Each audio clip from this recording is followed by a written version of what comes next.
Hello दोस्तों, नमस्कार। आज हम दोनों बहनें लेके आए हैं बेटी विवाह गीत। आप लोग फुल वॉच करके देखिए और कमेंट बॉक्स में आप लोग जरूर बताना हमारा गीत कैसा लगा।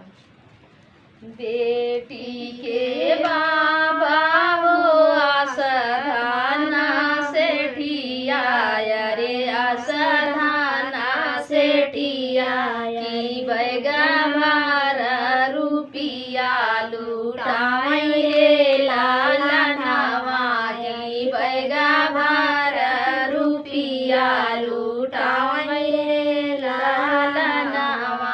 बेटा के बाबा हो आस के गारी बाबा रे गमाछा बिछाई रुपिया मांगई रे लाला नवा रे गमाछा बिछाई रुपिया मांगई रे लाला नवा।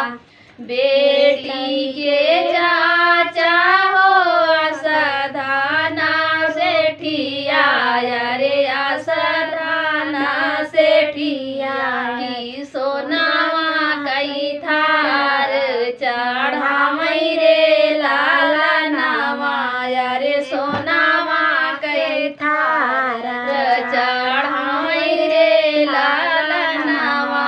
बेटा के चाचा हो आस के गारी बाबा रे हाथवा फैलाई थार मांगई रे लाला नावा रे हाथवा फैलाई थार मांगई रे लाला नावा।